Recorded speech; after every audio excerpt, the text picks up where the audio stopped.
Coba deh bayangin, apa yang bakal kita lakuin di 5 menit pertama pas ada keadaan darurat. Waktu-waktu itu, wah, penting banget nih. Nah, di sini kita bakal bahas bareng-bareng panduan simpel biar kita bisa langsung bertindak, bukannya malah panik. Coba bayangin lagi ya, tiba-tiba ada sirine. Atau orang di dekat kita jatuh. Apa nih yang bakal kita lakuin? Kalau jujur aja jawaban pertama yang kepikiran itu panik atau bingung, tenang, Anda nggak sendirian kok. Nah, yuk kita ubah respon itu. Jadi, penangkal kepanikan itu cuma satu, persiapan. Simpel kan? Kalau kita tahu apa yang harus dilakuin, rasa takut itu bisa berubah jadi tindakan. Dan tindakan yang tepat, itulah yang bisa menyelamatkan nyawa.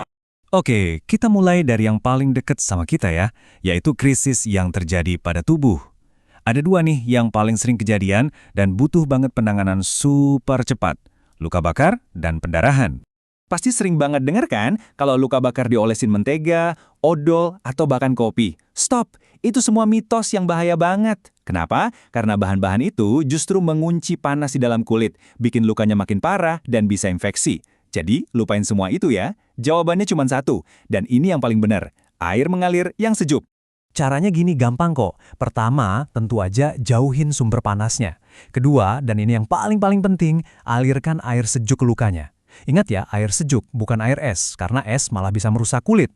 Berapa lama? Sekitar 10-20 menit. Ini penting banget buat menghentikan panasnya biar nggak ngerusak jaringan lebih dalam. Udah gitu, baru deh tutup longgar pakai kain bersih, dan kalau parah, langsung cari bantuan medis. Nah, dari luka bakar kita geser ke pendarahan. Kalau tadi kita ngomongin luka bakar itu hitungannya menit untuk mencegah kerusakan, pendarahan hebat ini hitungannya detik untuk menyelamatkan nyawa. Serius, di sini waktu itu segalanya. Langkahnya sebenarnya simple, tapi ini krusial banget. Pertama, pastiin dulu area sekitar aman. Terus ambil kain bersih apa aja yang ada dan langsung tekan di lukanya. Tekan yang kuat ya dan jangan dilepas-lepas. Kalau darahnya ngerembes, jangan angkat kainnya, tapi tambahin aja kain lagi di atasnya. Pokoknya kuncinya itu tekanan yang terus-menerus. Jadi biar gampang ingatnya, cukup 3 kata aja. Tekan, balut, dan selamatkan. Tekan buat menghentikan darahnya. Balut biar tekanannya stabil. Dan selamatkan, karena beneran deh, 3 langkah ini bisa banget menyelamatkan nyawa seseorang. Oke, barusan kita bahas bahaya yang terjadi di tubuh kita. Sekarang, gimana kalau bahayanya datang dari lingkungan sekitar? Yuk, kita siap-siap buat ngadepin 2 ancaman besar, kebakaran dan gempa bumi. Kalau apinya masih kecil dan bisa dikendaliin, kuncinya adalah penilaian kita. Kalau kita yakin bisa, kita boleh bertindak. Pakai APR kalau emang udah terlatih, atau bisa juga pakai kain basah yang tebal. Terus, kalau dirasa aman, langsung matiin sumber listrik atau gas. Tapi ingat, ini cuma berlaku buat api yang masih kecil banget ya. Beda cerita kalau apinya udah besar atau mulai nyebar. Aturannya langsung berubah total. Lupain semua barang. Prioritas kita cuma satu, keluar. Asap itu lebih bahaya dari apinya, jadi kita harus merangkak di bawah asap.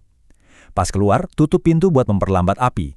Dan yang paling-paling penting, sekali udah di luar, jangan pernah masuk lagi. Apapun alasannya. Terus gimana kalau api nyambar baju kita? Wah, naluri pertama pasti pengen lari kan? Jangan, lari justru bikin apinya makin besar. Ingat mantra sakti ini, berhenti, jatuhkan diri, dan berguling. Ulangi lagi, berhenti, jatuhkan, berguling. Lakuin terus sampai apinya padam. Ini harus jadi refleks otomatis di kepala kita.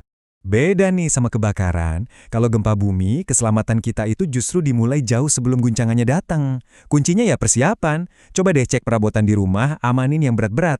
Siapin juga tas siaga bencana. Nah, pas gempa terjadi, baru kita bertindak buat melindungi diri. Dan sesudahnya, jangan buru-buru, evaluasi dulu situasinya sebelum bergerak. Pas lagi goyang-goyangnya, yang perlu kita ingat cuma 3 hal ini.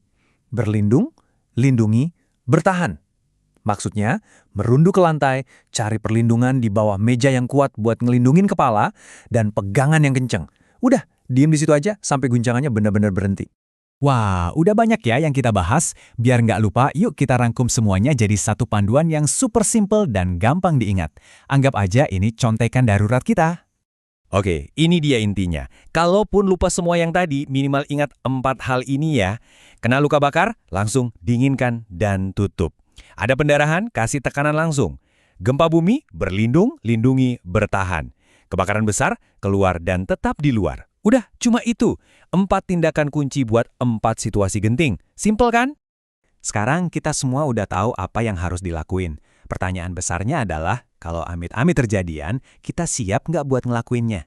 Karena semua pengetahuan ini nggak ada artinya kalau kita nggak bertindak. Ya, kita semua berharap nggak akan pernah perlu pakai ilmu ini. Tapi kalaupun harus, sekarang kita jauh lebih siap.